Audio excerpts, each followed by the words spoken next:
Every year, millions of people make the same promise. This time, I'll change. They buy new notebooks, new gym memberships, new running shoes. They create ambitious plans. Wake up early. Eat healthier. Read more. Work harder. For a few days, everything feels different. They wake up full of energy. They feel inspired, confident, unstoppable. Then something changes. One morning, they don't feel like getting out of bed. The workout is skipped. The book stays closed. The healthy meal becomes fast food. A single missed day quietly becomes a missed week. Then a missed month. Eventually, they look back and ask themselves a painful question. What happened to my motivation? Perhaps you've asked yourself that question too. Maybe more than once. It's easy to believe that successful people simply have more motivation than everyone else. That they wake up every morning excited to work, excited to exercise, excited to face difficult challenges. But if you listen carefully to people who have achieved extraordinary things, you'll notice something surprising. Very few of them talk about motivation. Instead, they talk about routine, habits, consistency, showing up, even on the days they don't feel like it. That raises an interesting possibility. What if motivation was never meant to carry us very far?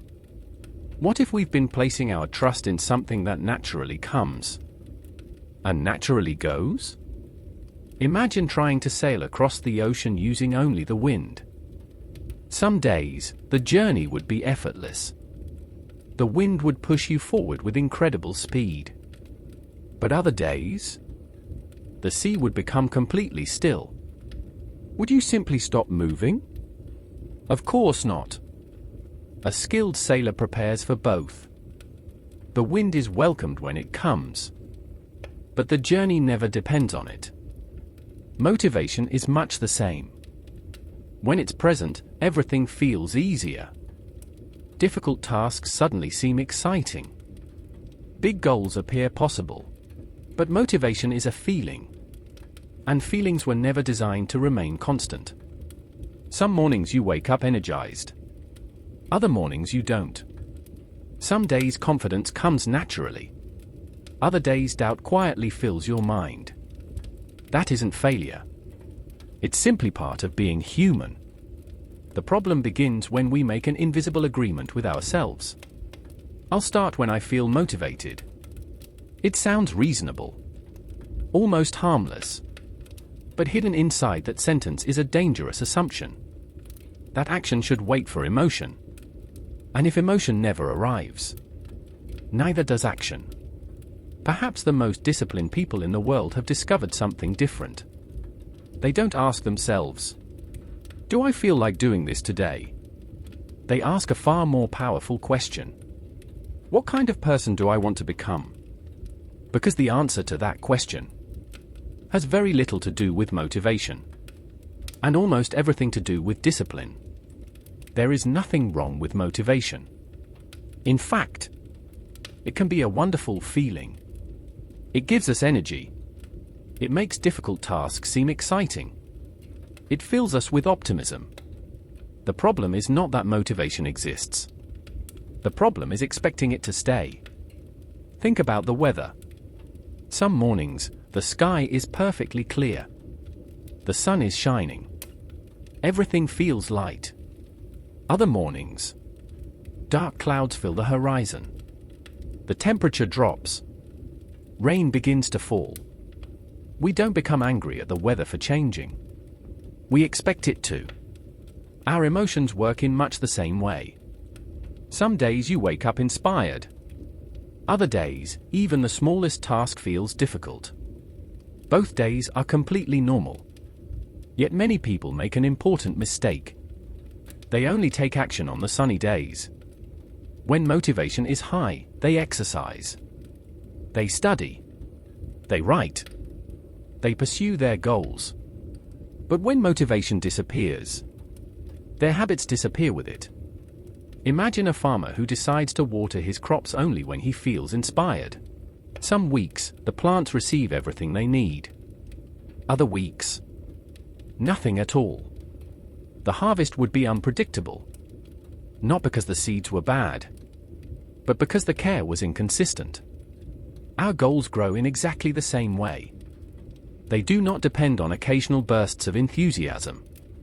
They depend on steady attention.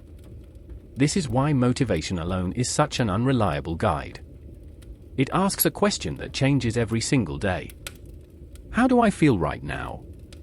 Sometimes the answer is wonderful. Sometimes it isn't.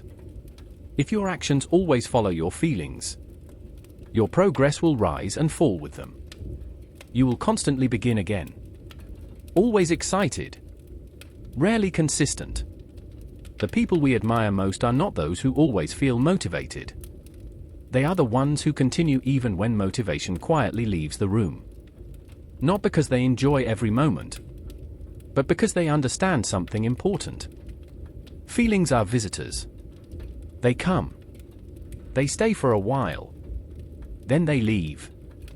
If you build your life around something that changes every day, your direction will change every day as well. So perhaps the question isn't, how can I become more motivated? Perhaps the better question is, what can I rely on when motivation is nowhere to be found?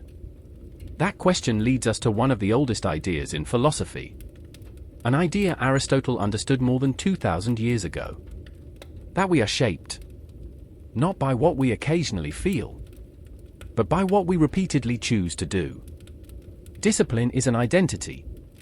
More than 2,000 years ago, Aristotle observed something that still feels surprisingly modern. He believed that character is not something we are born with. It is something we build.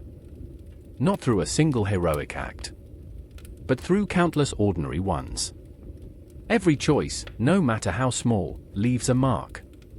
Every action quietly shapes the person you are becoming. Think about someone you would describe as disciplined. Perhaps they exercise regularly. They keep their promises. They show up on time.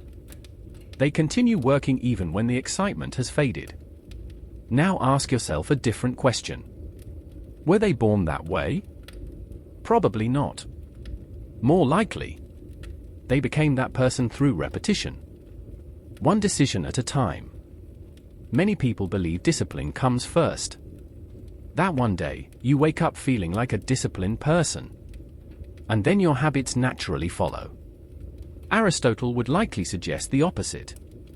You don't act because you are disciplined. You become disciplined because you act. Again. And again. And again. Imagine a sculptor standing before a block of marble. With a single strike of the chisel, almost nothing seems to change. The stone still looks the same. But another strike follows. Then another. Then hundreds more. Eventually, a statue begins to emerge. Character is formed in much the same way. One workout rarely changes your body. One evening of studying won't make you an expert. One act of courage won't define your entire life. But repeated often enough, those small actions begin shaping your identity. Slowly. Quietly. Almost invisibly. Perhaps that is why discipline feels so ordinary. It doesn't usually arrive with excitement. It arrives with repetition. With keeping a promise to yourself on a day when no one is watching. With choosing consistency over intensity. With understanding that success is rarely built in dramatic moments. It is built in ordinary mornings. Ordinary evenings. Ordinary decisions. The remarkable life is almost always the result of remarkably consistent days. So maybe the goal isn't to wake up tomorrow feeling like a disciplined person. Maybe the goal is much simpler. Do the small thing you promised yourself you would do today. Then do it again tomorrow. Because every repeated action is quietly answering a question. Not, what am I doing? But, who am I becoming? Walk into a gym early in the morning. Before the music becomes loud. Before the equipment is crowded. You'll notice something interesting. Most people there don't look excited. They don't appear endlessly motivated. Many are tired. Some are still waking up. Others have had a difficult day before they've even arrived.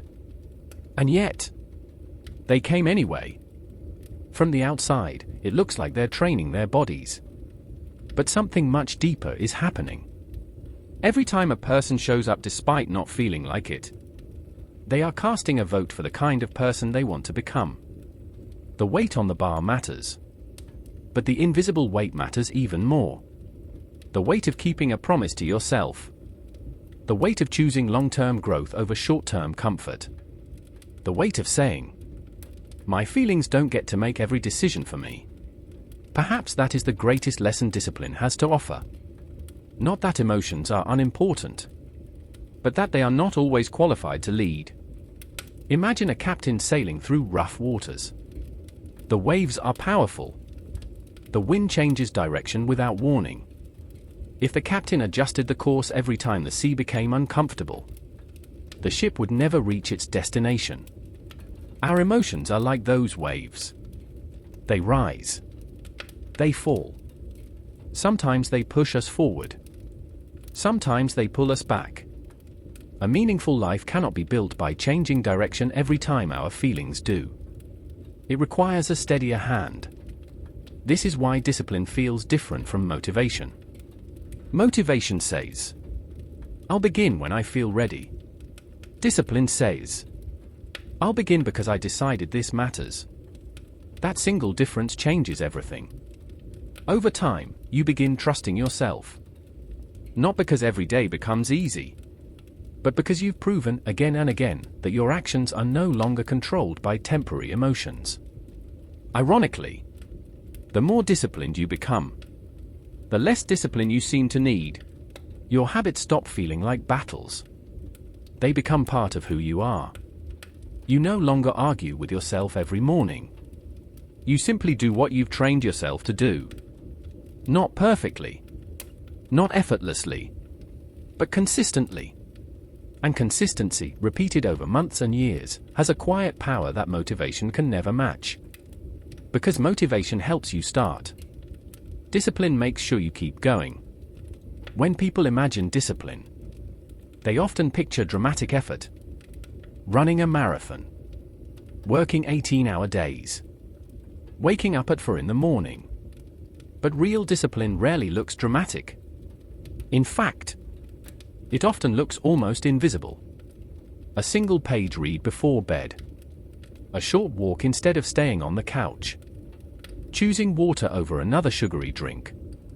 Putting your phone down for 10 minutes. These actions seem insignificant.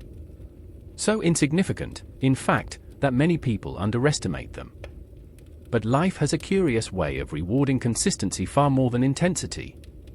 Imagine planting a tree. You don't dig it up every morning to see if it has grown. You simply water it. Day after day. Week after week. At first, nothing appears to happen. The soil looks exactly the same. The tree seems unchanged. But beneath the surface, the roots are quietly expanding. Strength is developing where no one can see it. Our habits grow in much the same way. The results are often invisible long before they become obvious. This is why so many people quit too early. They mistake invisible progress for no progress. They expect transformation, when what they should be looking for is accumulation. One good decision rarely changes a life. 100 good decisions often do. James Clear, the author of Atomic Habits, writes that every action is a vote for the person you wish to become. It's a simple idea, but a profound one. Every time you keep a promise to yourself, no matter how small, you strengthen something far more valuable than the habit itself. You strengthen trust. Trust in your own word. Trust that you can rely on yourself. And perhaps that is the greatest reward of discipline.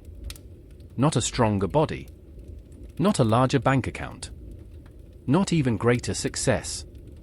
But the quiet confidence that comes from knowing that when you say you will do something, you do it.